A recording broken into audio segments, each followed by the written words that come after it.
Good afternoon, Grace Church. It's good to be back with you. So you may be thinking, this isn't Sunday. And no, it isn't. It's Wednesday. But when I signed on to be a quarter-time pastor at Grace, I agreed to do the first, third, and fifth Sundays of the month if there was a fifth Sunday. So this week is a unique week. We would have had a lay speaker in at Grace, since it is the second Sunday of the month. However, we at Grace decided not to have Sunday service this week since the case numbers are up in Messina. So we will reevaluate to see if we will have service on the 20th. But as of this week, there will be no service coming from Grace. So you can look forward to services in the future, but for now, you get this message. So this is what I'd like to affectionately call a sort of service, or a Hattie service. So I'm planning on doing these probably on the Wednesday before the second or the fourth Sunday, since those Sundays I won't be with you, but I will have this message kind of come up either on Facebook or on YouTube, and I will share it in the email, and feel free to just tune in as you will.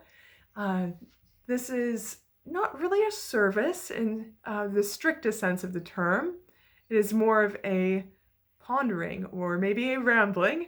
I will be sharing some scripture messages. I will share something that I've read that just really touched me. We can talk a little bit about things going on in our world at this time. So I was trying to think of what to do for this little Hattie service, and for me, I've been finding, and when talking with people who are relatives and friends, spirituality is vital in this time of COVID-19 and in this time of very stressful, very divisive political opinions and actions. And it's just been very difficult lately.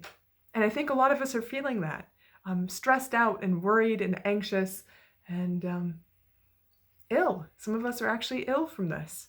So what do you do for spirituality, friends? Do you find that when you walk into the woods, you feel this like renewal of body and soul and mind? Or do you find that when you sit and pet your dog, your cat, or your parrot, or whatever you have, do you find that that is a time for you to relax and be in tune with God? Or maybe when you wash dishes. It's not my favorite task, but I know plenty of people who find that when they sit and put their hands in the sink and in the warm water and they're cleaning and they just feel like they can talk with God in that time. And I find in my own spiritual life, events usually prompt me into prayer and into the realization of God's presence.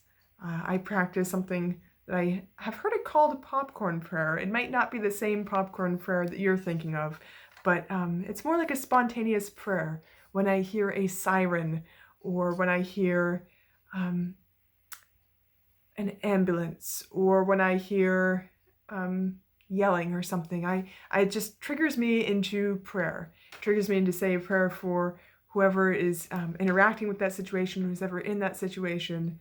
And so I find I've been doing a lot of those prayers lately with all of the craziness, the chaos that has been going on in this time.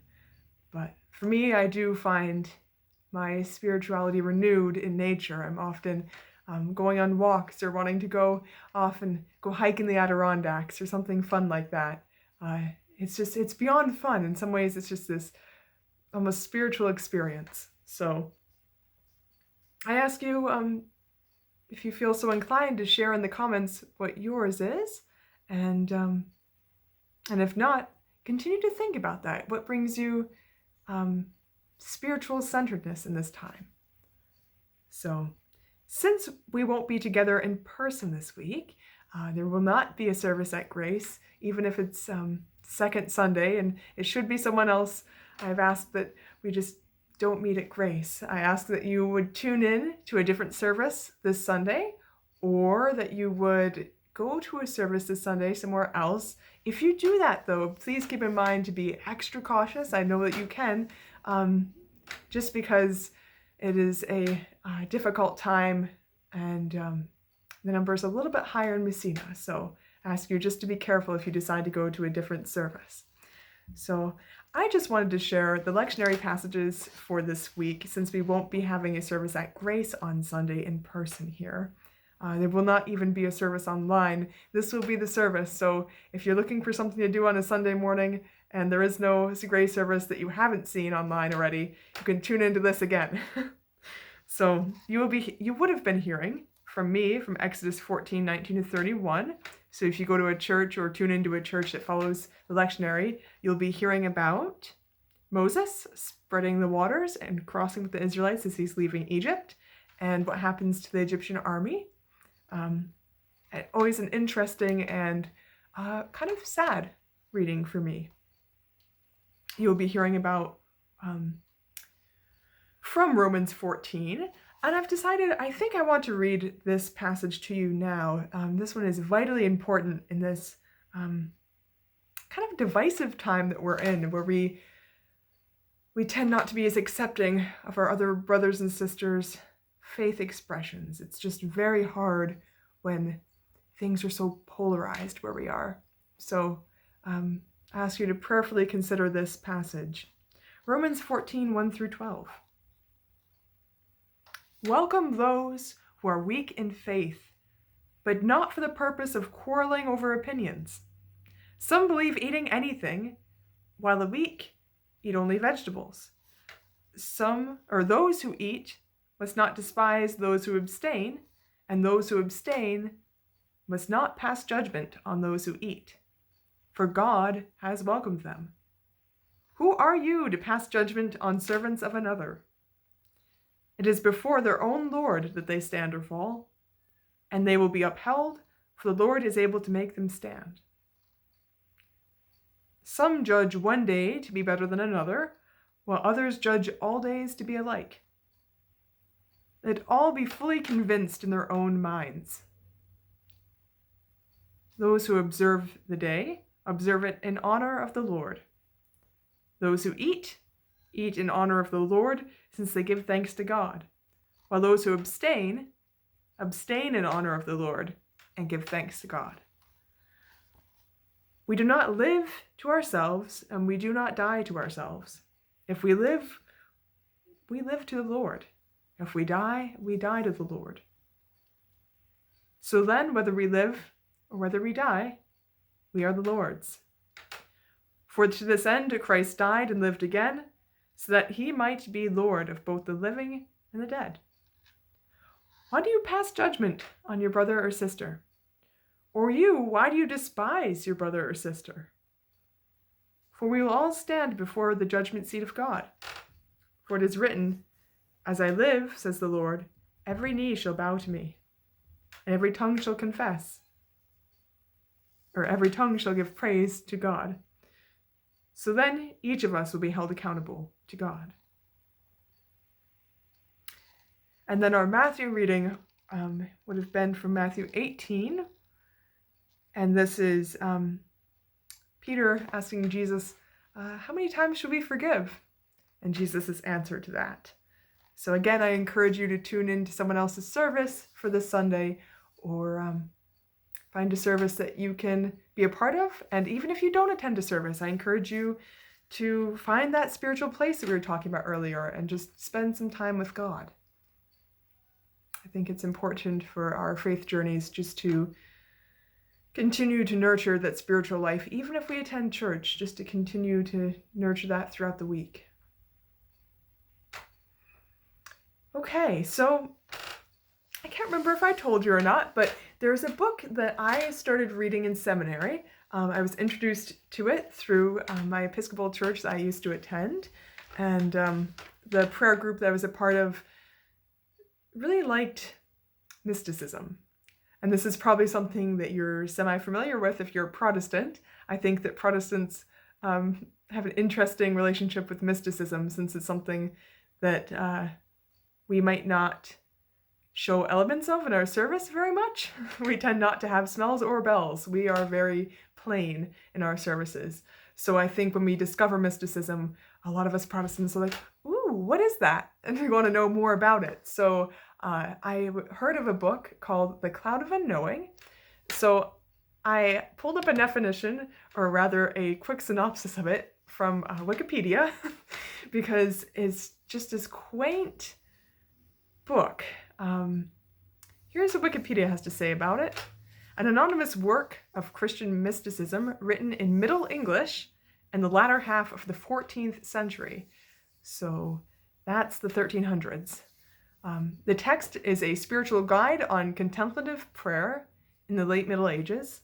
The underlying message of this work suggests that the way to know God is to abandon consideration of God's particular activities and attributes, and be courageous enough to surrender one's mind and ego to the realm of unknowing, at which point one may begin to glimpse the nature of God.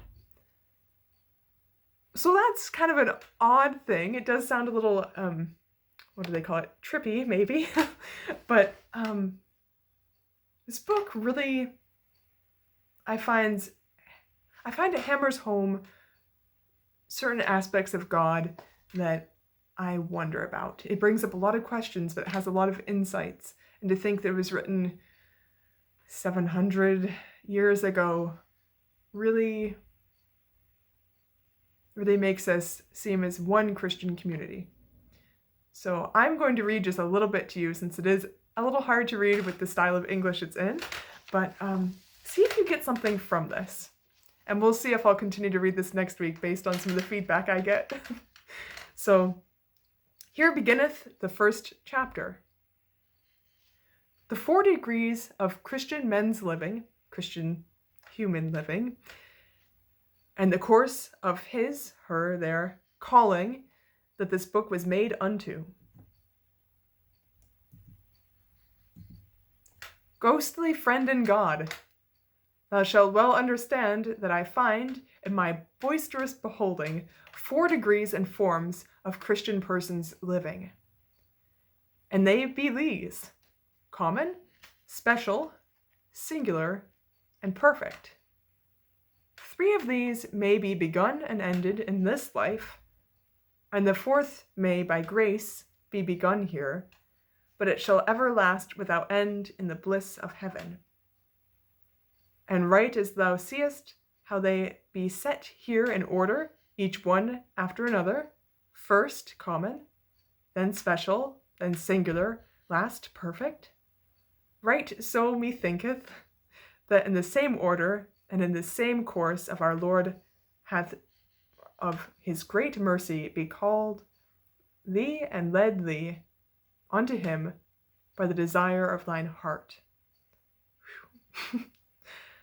For first thou wottest well that when thou wert living in the common degree of Christian men's, Christian humans, Christian persons, living in company of thy worldly friends, it seemeth to me that the everlasting love of his Godhead, through which he made thee and wrought thee, and when thou wert not, and sitteth and bought thee with the price of his precious blood when thou wert lost in Adam, might not suffer thee to be so far from him in form and degree of living. And therefore he kindled thy desire full graciously, and fastened it to a leash of longing, and led thee by it into a more special state and form of living, to be a servant among the special servants of his, where thou mightest learn to live more specially and more ghostly in his service than thou didst, or mightest do, in the common degree of living before. And what more? Yet it seemeth that he would not leave thee less lightly, for the love of his heart, which he hath evermore had unto thee since thou wert aught. But what did he? Seeing thou knowest how mistily and how graciously he hath privily put thee into the 3rd degree and manner of living, the which is called singular, in which solidarity, form, and manner of living thou mayest learn to lift up the foot of thy love and step towards that state and degree of living that is perfect, and the last state of all. Okay, so that was a bit more thee and thou than I anticipated, but if you like Shakespeare, you probably understood that perfectly. So basically what it's saying is that how I understand it to be said is, as people, we shift through states of being. So if you are a Wesleyan, if you're a United Methodists, you will understand that Wesley also had different states of being, and he kind of called them states of grace. So there's prevenient, justifying, converting, and sanctifying grace. So I think that sort of loosely ties in to what these anonymous authors are writing about here, but that there are certain states of spirituality in your life. Perhaps when you're young, and most often when you're young, you're in this certain form of state where you don't know God yet, but you have a vague inclination that there is something beyond self, and there's something that is created. And perhaps you're interested in finding out what that is, but you're not really sure. You can't quite call yourself a Christian. You can't quite call yourself a spiritual person. But you know that something is out there. So that's sort of what this first state is like. And then moving on into the next state, you begin to realize that, oh, something is out there, and it's God. So what is God? And you start to sort of grow closer to this God that you're seeking. So a danger in this state is that you can get too legalistic, is that you can become too organized and ordered in your faith and think that God has to be a certain way and God has to be in certain actions because I found him in those actions and I found him in that way. So that's what I need to give to other people. And sometimes it can be a little bit too narrow because God doesn't really fit that well into our boxes. So this is a beautiful state because it means that you're growing closer, you've recognized, you're taking another step, but it's also not where you want to stay. So, and in Wesley's third step, this converting faith, it's where you have this experience of God that just, it takes your breath away almost. It's something that you can point to and say, I saw God so clearly in that moment, and your life is sort of changed. I think this is something that we don't exactly stay in. I think it's a moment we can point to, or moments that we can point to in our life. I found that I have many moments, not just one converting moment. And then the fourth state is this perfection that they're talking about. Wesley also uses the word perfection, sanctifying.